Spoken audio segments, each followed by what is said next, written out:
नमस्कार, स्वागत है आप सबका दिन भर की तमाम बड़ी और अहम खबरों के साथ मैं हूं कवीन सचान। शुरुआत हेडलाइन से। 1 फरवरी को ही पेश होगा बजट। सुप्रीम कोर्ट ने खारिज की बजट टालने की याचिका, कहा नियमों का उल्लंघन नहीं।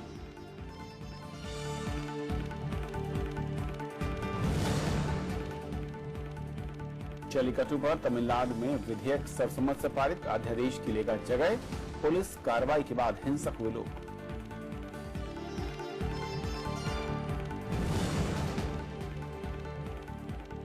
रंजीत सिन्हा की बढ़ी मुश्किलें, कोयला घोटाले में सीबीआई करेगी पूर्व निदेशक की भूमिका की जांच। सुप्रीम कोर्ट की निगरानी में एसआईटी गठित।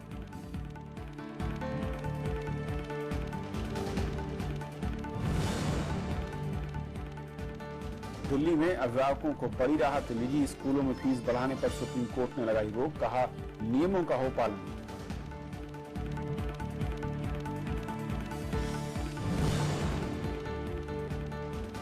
कांग्रेस ने कहा सांप्रदायिक ताकतों को रोकने के लिए किया गठबंधन, परिवारवाद के आरोपों को बीजेपी ने किया खारिज। मणिपुर में बीजेपी के 31 उम्मीदवारों की सूची जारी।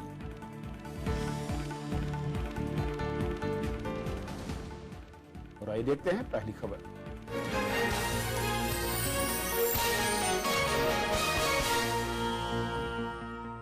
जल्लीकट्टू के समर्थन में प्रदर्शन के बीच तमिलनाडु विधानसभा ने जल्लीकट्टू विधेयक आम सहमति से पास कर दिया है। मुख्यमंत्री ओ पनीरसेल्वम ने विधानसभा में बिल पेश किया, जिसका सभी दलों के सदस्यों ने समर्थन किया। इससे पहले राज्य सरकार ने जल्लीकट्टू के आयोजन के लिए अध्यादेश जारी किया था, लेकिन लोगों ने इस पारंपरिक खेल पर स्थायी समाधान के लिए प्रदर्शन को जारी रखा। हालांकि मुख्यमंत्री पनीरसेल्वम ने लोगों से प्रदर्शन खत्म करने और आज से शुरू हुए विधानसभा में विधेयक लाने की बात कही थी। और इससे पहले जल्लीकट्टू के समर्थन में आंदोलन कर रहे प्रदर्शनकारियों और पुलिस के बीच कई जगहों पर झड़पें हुई, जिनमें 20 से ज्यादा लोग घायल हुए। मुख्यमंत्री पनीरसेल्वम ने राज्य के डीजीपी, गृह सचिव और मुख्य सचिव के साथ बैठक कर हालात की समीक्षा की। इस बीच विपक्षी दलों ने पुलिस की कार्रवाई की निंदा की है। ये तस्वीरें हैं तमिलनाडु में जल्लीकट्टू समर्थकों और पुलिस की झड़प की। जल्लीकट्टू पर स्थायी समाधान की मांग को लेकर सोमवार को भी प्रदर्शन जारी रहा। कई जगहों पर प्रदर्शनकारियों को हटाने के लिए पुलिस को लाठीचार्ज और आंसू गैस के गोले छोड़ने पड़े। इसमें कई लोग घायल हुए हैं। वहीं नाराज भीड़ ने कई गाड़ियों को आग लगा दी। They are beating the people heavily. They are throwing us. They are pulling us. They are pushing us. Police, they are not behaving well. Police के मुताबिक कई प्रदर्शनकारी वाम दलों से जुड़े संगठनों से जुड़े हुए हैं। डीएमके, सीपीआईएम समेत विपक्षी दलों ने पुलिस की कार्रवाई की निंदा की है। वहीं केंद्रीय मंत्री एम वेंकैया नायडू ने लोगों से प्रदर्शन खत्म करने की अपील की। State government should not engage police against the agitators. That will precipitate the matter further, and it will lead to other forms of agitations. I appeal to all these youngsters, please call off the education, resume your studies. The government of the day, led by Thiru Pannirselvam, has taken necessary action. वहीं Madras high court ने जल्लीकट्टू को लेकर जारी प्रदर्शन के मामले में सुनवाई से इनकार कर दिया। राज्य सरकार के अध्यादेश लाने के बाद रविवार को तमिलनाडु के कई इलाकों में जल्लीकट्टू का आयोजन किया गया था, जिसमें 2 लोगों की मौत हो गई और 28 लोग घायल हुए थे। Bureau report, Rajya Sabha TV. और इस पूरे घटनाक्रम पर और बातचीत करने के लिए हमारे साथ एस श्रीनिवासन साहब हैं, जो कि वरिष्ठ पत्रकार हैं। सर, स्वागत है आपका। सर, हमने पहले ही चर्चा की थी जब उस दिन अध्यादेश आने की बात हो रही थी। अध्यादेश, उसके बाद राज्य विधानसभा में एक विधेयक जिसको पारित किया गया, कैसे से देखते हैं और क्या माना जाए कि जो एक लंबे अरसे से मांग थी, जो भावनाएं जुड़ी हुई थी, अब वो विराम लगेगा, एक फुल स्टॉप इसके बाद? लेकिन इस पर एक विराम तो लगना चाहिए, क्योंकि यही आश्वासन मुख्यमंत्री ने और काफी वहां के बाकी बड़े नेताओं ने यही आंदोलनकारियों को यही आश्वासन दिया है कि ये जो कानून है ये निरंतर रहेगा, ये कोई टेम्पररी कानून नहीं है। उन लोगों की आशंका थी कि शायद ये एक टेम्पररी कानून होगा, मगर वो इसलिए ऐसा नहीं हुआ क्योंकि ये कॉन्करेंट लिस्ट में है। इस कानून को स्टेट गवर्नमेंट ने पास किया है, but with consent of the centre. Panneerselvam जो वहां के मुख्यमंत्री हैं वो दिल्ली आए थे, यहाँ पर 2 दिन बैठे, प्रधानमंत्री से मिले और एडमिनिस्ट्रेटिव जितनी मिनिस्ट्रियां हैं, एनवायरमेंट मिनिस्ट्री, लॉ मिनिस्ट्री, इन सब के मंत्रियों से मिले और उन्होंने इन सब के एसेंट के बाद वापस जाकर इस कानून की एक रूपरेखा बनाई और आज असेंबली में उसको पास करा दिया। तो उम्मीद यह है कि एक परमानेंट लॉ होगा। और जिस कदम को उठाया गया है, क्योंकि लंबा वक्त है जिस तरफ से ये मांग चल रही थी, इस कदम को पहले उठाने में कोई दिक्कत थी या फिर स्टेट और सेंटर के कोऑर्डिनेशन में दिक्कत थी या फिर कोई टेक्निकल वजह और थी? इसमें कई कारण हैं। एक तो सेंटर स्टेट के रिलेशन की तो बात थी मगर इसमें कई सारे वो हैं। एनिमल वेलफेयर बोर्ड, उसका इसमें एक स्टैंड था और जब जयराम रमेश यहाँ पर यूपीए के मंत्री थे, उन्होंने एक कानून में एक संशोधन किया कि एक लिस्ट बनती है परफॉर्मिंग एनिमल्स की, उसमें इसको शामिल कर दिया गया। ये पहले उसमें नहीं था? पहले नहीं था। और उसके बाद जो वेलफेयर बोर्ड है उसने खुद एक पिछले जो खारिज हुई थी एक आदेश, उस पर उन्होंने उसको चैलेंज कर दिया था कोर्ट पे। तीसरा, पीटा ने अपना एक केस लगाया था। तो इस तरह से बहुत सारी चीजें थी जिसके कारण ये लंबा युद्ध कोर्ट में चला आ रहा था एनिमल लवर्स और जल्लीकट्टू के जो समर्थक उन दोनों के बीच। लेकिन क्या जो तमाम पॉइंट थे, टेक्निकल पॉइंट, क्योंकि मामला अभी भी कोर्ट में है, तो ऐसे में क्या वो अब मैं कहूं कि इस अध्यादेश और विधानसभा में प्रस्ताव पारित होने के बाद, विधेयक पारित होने के बाद वो अब साइडलाइन हो जाते हैं, दरकिनार हो जाते हैं, या फिर एक आशंका वहां पर बनी हुई है? देखिए, वहां पर जो आंदोलनकारी हैं उनमें तो ये आशंका बनी हुई है कि हो सकता है कि कोर्ट, उनको ये नहीं मालूम कि कोर्ट किस तरह का इस पर निर्णय ले सकता है। ये कोई भी नहीं कह सकता। कोई भी कानून असेंबली या पार्लियामेंट बनाता है बट उसको कोर्ट में चैलेंज किया जा सकता है और कोर्ट क्या डिसीजन लेगा ये कोई नहीं जानता। अभी कोर्ट ने सिर्फ सुप्रीम कोर्ट ने एक पिछले 2014 का जो कानून था उसके ऊपर जो 2016 पे एक एडमिनिस्ट्रेटिव ऑर्डर राज्य सरकार ने पास किया, तो उस पर स्टे लगा के उस पर सुनवाई करने के बाद अब उन्होंने अपना जो डिसीजन है उसको रिजर्व करके रखा हुआ। वो कभी भी दे सकते हैं, क्या होगा ये कोई नहीं जानता। मगर वहां का जो पॉलिटिकल क्लास है और वहां के जो मुख्यमंत्री हैं, उन्होंने ये आश्वासन देने की कोशिश की है कि हम पूरी तरह से इस बात के लिए लड़ेंगे कि ये जो कानून बना है ये यथावत रहेगा। देखिए, इसमें ये कानून इसलिए भी थोड़ा सा इम्पोर्टेंट है क्योंकि स्टेट गवर्नमेंट का उसमें एक स्टेट ने सेंटर में आके उनकी परमिशन के बाद ये कानून पास किया। उसके अलावा गवर्नर का उसमें सिग्नेचर भी हो गया। तो देखना है कि अब आगे इसकी वैलिडिटी बढ़ जाती है, मगर ये जरूर देखना है कि कोर्ट में उसका क्या कोर्ट की जो एक आशंका है उसके चलते लगातार प्रदर्शन जो है वो भी चल रहे हैं। हालांकि मुख्यमंत्री ने कहा है कि अब इन्हें खत्म किया जाए और सरकार ने उस विधेयक को पास कर दिया है। देखिए, ये बीच में कहीं डर है भी कोर्ट को लेकर कि शायद वहां पर फैसला कुछ और आता है, इसलिए प्रदर्शन भी कंटिन्यू हो रहा है। देखिए, कोर्ट के बारे में तो गारंटी राज्य सरकार नहीं दे सकती है, मगर राज्य सरकार ये बात मानना पड़ेगा कि ये मामला एक दशक से ज्यादा चलता आ रहा है। मगर इस पन्नीरसेल्वम को सरकार ने और यहाँ पर प्रधानमंत्री जी नरेंद्र मोदी से मिले और उन्होंने तुरंत एक सोल्यूशन निकालने की कोशिश की है। उनका ये कहना था कि आप जो चाहते थे मैंने आपको दे दिया है, अब आप जल्लीकट्टू कीजिए। पोंगल के बाद थोड़ा डिले हो गया मगर आप वो गेम खेलिए। मना किसने किया है? इसके लॉन्ग टर्म क्या होंगे इम्पैक्ट, वो तो अभी देखने की बात है। मगर देखिए, ये कोर्ट में इसलिए भी चैलेंज हो सकता है, ये इस बात पे तय करेगा कि पेटा या बाकी जो एनिमल लवर्स हैं किस तरह के आर्गुमेंट कोर्ट में प्रेजेंट करते हैं। क्योंकि देखिए, अभी तक ये लग रहा था कि शायद जानवरों की इसमें कहीं जानवरों के ऊपर अत्याचार हो रहा है। एक बैल को छोड़ दिया जाता है, उसके ऊपर लोग कूद पड़ते हैं, उसके पूंछ को मरोड़ा जाता है। ये भी शिकायत थी कि आंखों में मिर्ची डाल दी जाती है और उनको शराब पिलाया जाता है उनको वो करने के लिए। ये सब कई सारे एलिगेशंस होते आ रहे हैं। मगर वहां के लोगों का ये कहना है कि इसके पीछे एक बड़ी साजिश है। उनका कहना है कि ये जो हमारे जो नेटिव ब्रीड हैं, ये हमारे जो लोकल जो हैं, उनको खत्म करने की साजिश है। विदेश से आप जर्सी गाय और बाकी गायों को लाने की कोशिश कर रहे हैं। ये हमारे ये न केवल वहाँ हमारे परंपरा और संस्कृति से जुड़ी है, मगर ये हमारी एक लोकल ब्रीड की भी रक्षा होनी चाहिए। तो वो ये स्टैंड ले रहे हैं। चलिए सर, बहुत बहुत शुक्रिया आपका इस पूरे मसले पर बातचीत करने के लिए। और ये थी हमारी पहली खबर। छोटा सा ब्रेक और ब्रेक के उस पार दिन भर की दूसरी बड़ी खबर।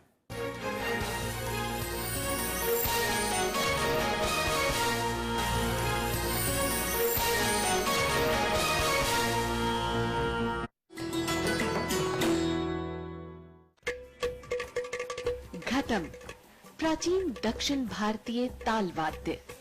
जब बजता है तो सृष्टि के 5 तत्वों धरा, जल, वायु, अग्नि और आकाश के स्वर को इसकी धुन में किया जा सकता है महसूस। घटम पर उंगलियों और हथेली के थाप से उत्पन्न हुई स्वर तरंग पैदा करती है अद्भुत ताल।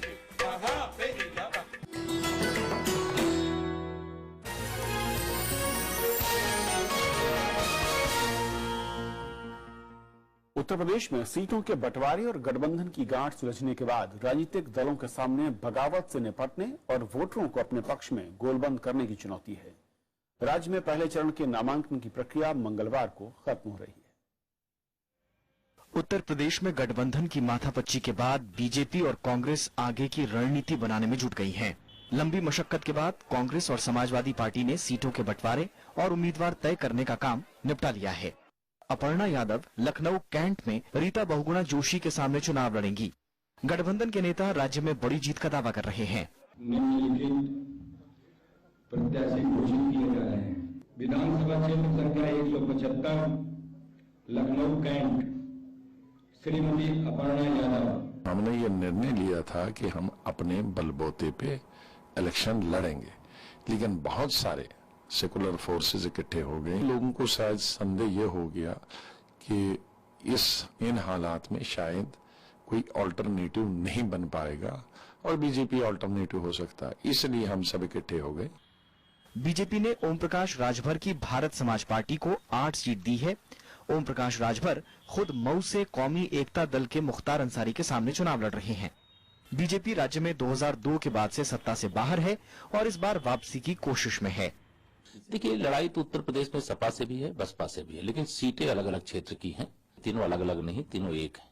और भारतीय जनता पार्टी इन तीनों के एक साथ मिलकर के लड़ने के बाद भी 300 से ज्यादा सीटें जीतेगी और उत्तर प्रदेश में एक ऐसी सरकार बनाएगी जो उत्तर प्रदेश की जनता की आकांक्षा के अनुरूप। और जहां तक रही टिकट की बात, तो चुनाव लड़ाने की बात, जिम्मेदारी की बात, तो ये तो हमारे नेतृत्व उसका आकलन करता है और अपने तरीके से जिस कार्यकर्ता को जहां उपयुक्त लगता है वो निर्णय वो लेता है। इस बीच आरएलडी ने सोमवार को कुछ और उम्मीदवारों के नाम का ऐलान किया। पार्टी ने समाजवादी पार्टी, कांग्रेस, बीजेपी और बहुजन समाज पार्टी के बागियों को टिकट देने में तवज्जो दी है। कांग्रेस और समाजवादी पार्टी के साथ गठबंधन टूटने के बाद आरएलडी ने राज्य में छोटे दलों के साथ मिलकर सभी सीटों पर चुनाव लड़ने का ऐलान किया है। Bureau report, Rajya Sabha TV. Congress ने गोवा विधानसभा चुनाव के लिए घोषणा पत्र जारी कर दिया है। कांग्रेस ने नौजवानों को मुफ्त पेट्रोल देने का वादा किया है। घोषणा पत्र में 2 रुपए गेहूं, 3 रुपए चावल और 7 रुपए किलो चीनी का वादा भी शामिल है। पार्टी ने सरकार बनने पर कैसीनो बंद करने, खनन शुरू करने का वादा किया है और उसके साथ ही संविधान के अनुच्छेद 371 के तहत राज्य को विशेष राज्य का दर्जा दिलाने की कोशिश का भी जिक्र है। उधर बीजेपी ने कांग्रेस पर कभी भी वादे पूरे न करने का आरोप लगाया है। हर नौजवान को बेरोजगारी भत्ता दिया जाएगा 5,000 रुपए का, जिसके घर में 1 लाख से कम आमदनी है। तो ये एक संयुक्त मैनिफेस्टो है जिसमें हर व्यक्ति की आशा अभिलाषा शामिल है। मणिपुर विधानसभा चुनाव के लिए बीजेपी ने आज 31 उम्मीदवारों की सूची जारी कर दी। मणिपुर में पहले चरण में 4 मार्च जबकि दूसरे दौर में 8 मार्च को वोटिंग है। पहले दौर के लिए 20 और दूसरे के लिए 11 नामों पर फिलहाल फैसला लिया गया। मुख्यमंत्री ओकराम गोवी सिंह के खिलाफ थोमल से बीजेपी के एल वसंता सिंह उम्मीदवार होंगे। 7 सीटों वाली मणिपुर विधानसभा चुनाव में बीजेपी का मुकाबला 15 साल से सत्ता में काबिज कांग्रेस के साथ है। पार्टी ने मणिपुर में मुख्यमंत्री पद का उम्मीदवार घोषित नहीं किया। मणिपुर में इस बार नए जिलों का गठन, उग्रवाद, विवादित अफवाह कानून, बेरोजगारी, आर्थिक नाकेबंदी, आम हड़ताल और पहाड़ी और घाटी के लोगों के बीच टकराव जैसे मुद्दे शामिल हैं। 5 राज्यों में चुनाव के चलते आम बजट टालने की जनहित याचिका सुप्रीम कोर्ट ने खारिज कर दी है। कोर्ट के रुख से साफ हो गया कि 1 फरवरी को बजट पेश करने में कोई रुकावट नहीं रह गई है। कोर्ट ने आज कहा कि ऐसा नहीं लगता कि बजट जल्दी पेश करने से किसी नियम का उल्लंघन हो रहा है। केंद्र सरकार ने 5 राज्यों में चुनाव के ऐलान के पहले ही 31 जनवरी से संसद का बजट सत्र बुलाने का फैसला किया था। विपक्षी दल विधानसभा चुनाव को देखते हुए 1 फरवरी को बजट पेश किए जाने का विरोध कर रहे हैं और इस मामले में चुनाव आयोग से भी शिकायत की थी।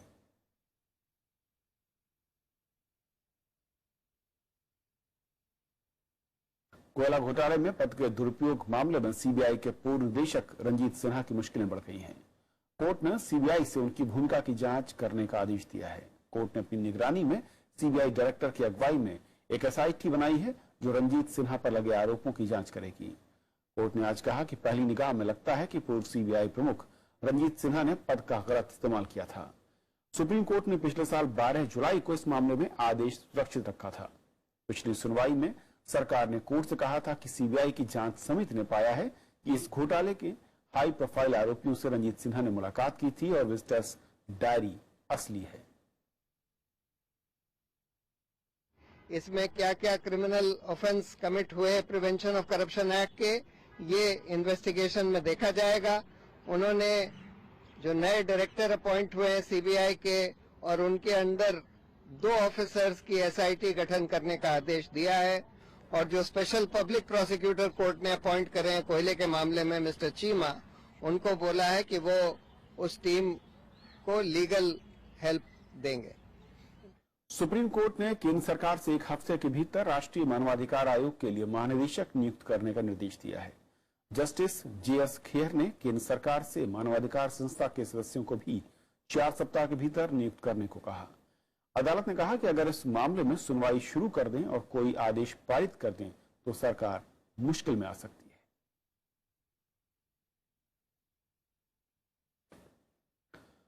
सुप्रीम कोर्ट ने दिल्ली के निजी स्कूलों पर फीस बढ़ाने से रोक लगा दी है। कोर्ट ने कहा है कि स्कूल को फीस बढ़ाने से पहले राज्य सरकार से मंजूरी लेनी होगी। सुप्रीम कोर्ट ने हाई कोर्ट के फैसले को बरकरार रखा है। सुप्रीम कोर्ट से दिल्ली के अभिभावकों के लिए बड़ी राहत मिली है। हाई कोर्ट के फैसले को सुप्रीम कोर्ट ने बरकरार रखा है। इसमें डीडीए की जमीन पर चल रहे करीब 450 प्राइवेट स्कूल बिना सरकार की मंजूरी के फीस नहीं बढ़ा सकते। प्राइवेट स्कूलों ने हाई कोर्ट के फैसले के खिलाफ सुप्रीम कोर्ट का रुख किया था। It is certainly A setback for the private schools and A victory for the parents not only of Delhi but all over the country. You see what is happening is that in 50s, 60s, 70s, 80s era, more than 400 schools were allotted lands with a condition that they cannot increase fees without permission of the Directorate of Education. But they have been increasing every year arbitrarily. Delhi सरकार ने भी court के फैसले का स्वागत किया और निजी स्कूलों को आगाह किया कि कोर्ट का फैसला नहीं मानने पर कड़ी कार्रवाई की जाएगी। मैं भी कह रहा हूँ कि अगर आपको लग रहा है कि आपने ये सोचे समझे बिना साइन कर दिया था कि इसका मतलब क्या है, तो फिर जमीन वापस कर दीजिए। सरकार वहां पे कोई अच्छा स्कूल चला लेगी, सरकार कोई ढंग का काम कर लेगी वहां पे, लेकिन जनता की जमीन है, करोड़ों की जमीन है। आप जमीन भी लेंगे और उसके अलॉटमेंट लेटर की शर्तें भी नहीं मानेंगे तो ये तो नहीं चलेगा इस राजनीति में। पिछले साल हाईकोर्ट ने फैसला सुनाया था कि जो स्कूल डीडीए की जमीन पर बने हैं वो दिल्ली स्कूल एजुकेशन एक्ट 1973 से बंधे हैं और उन्हें फीस बढ़ाने के लिए सरकार से इजाजत लेनी होगी। अनु दीवान, राज्यसभा टीवी। दिल्ली से नोएडा और नोएडा से दिल्ली सफर करने वालों के लिए अच्छी खबर है। डीएनडी फ्लाईओवर पर अगले 8 हफ्ते तक टोल की वसूली बंद रहेगी। डीएनडी टोल कंपनी के खातों के ऑडिट के लिए सीएजी ने और वक्त मांगा है, जिसके बाद सुप्रीम कोर्ट ने सुनवाई 8 हफ्ते के लिए टाल दी है। अदालत ने इलाहाबाद हाई कोर्ट के फैसले को जारी रखने का आदेश दिया। इलाहाबाद हाई कोर्ट पहले ही डीएनडी को टोल फ्री करने का आदेश दे चुका है। पूरे मसले पर सुप्रीम कोर्ट ने टैक्स स्पेशल ऑडिट रिपोर्ट मांगी थी और अब कैग ने रिपोर्ट को सबमिट करने के लिए 8 हफ्तों का वक्त मांगा है।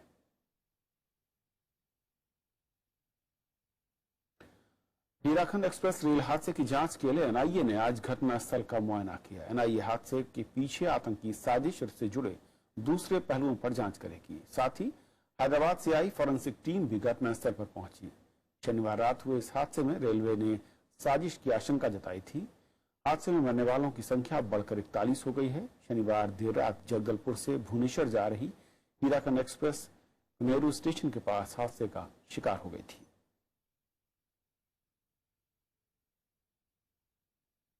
नेताजी सुभाष चंद्र बोस की जयंती पर आज देश ने उन्हें याद किया और इस मौके पर संसद भवन के अलावा कई शहरों में उन्हें श्रद्धांजलि दी गई। नेताजी सुभाष चंद्र बोस की 120वीं जयंती पर संसद भवन के केंद्रीय कक्ष में उनकी तस्वीर पर श्रद्धा सुमन अर्पित किए गए। इस मौके पर प्रधानमंत्री नरेंद्र मोदी, गृह मंत्री राजनाथ सिंह और बीजेपी के वरिष्ठ नेता लालकृष्ण आडवाणी समेत कई केंद्रीय मंत्री मौजूद रहे।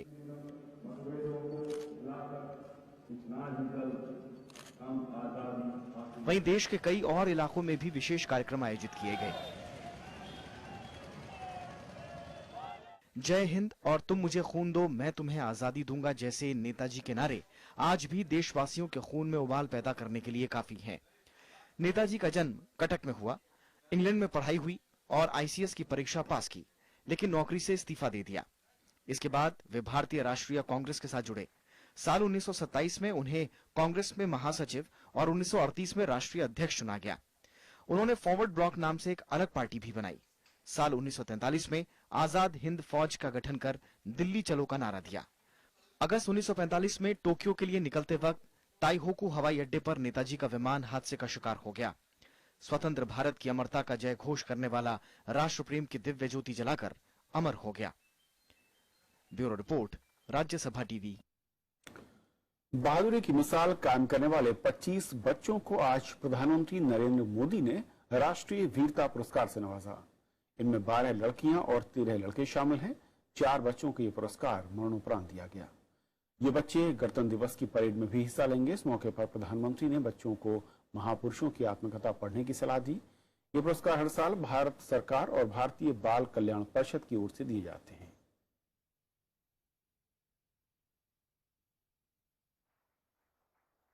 और अगर आपके जीवन में ये एक अवसर आया है पराक्रम का, क्या आप सर्वाधिक बायोग्राफी, ऑटोबायोग्राफी, जीवन चरित्र, ये जितना ज्यादा हो सके अभी पढ़ना चाहिए। गणतंत्र दिवस समारोह से पहले आज राजपथ पर फुल ड्रेस रिहर्सल की गई। इसके चलते दिल्ली की ट्रैफिक व्यवस्था में बदलाव किया गया। रिहर्सल के दौरान केंद्रीय सचिवालय, उद्योग भवन, लोक कल्याण मार्ग और पटेल चौक मेट्रो स्टेशन बंद रहे। साथ ही कई बसों के रूट में भी बदलाव किया गया था।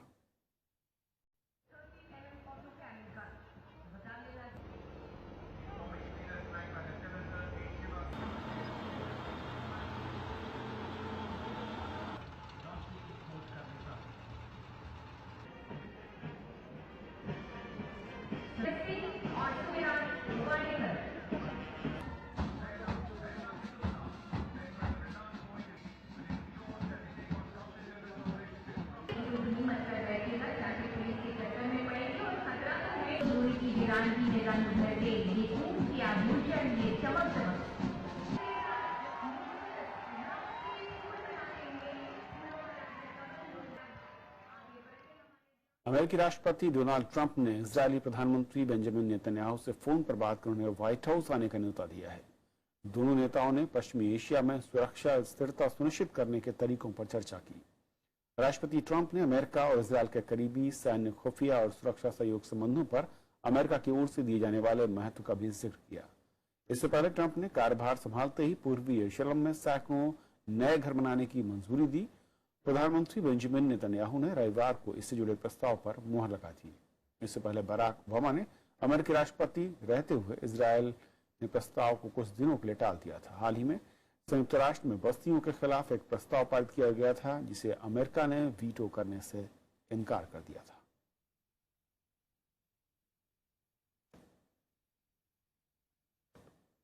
तो इस बुलेटिन में फिलहाल इतना ही। नमस्कार।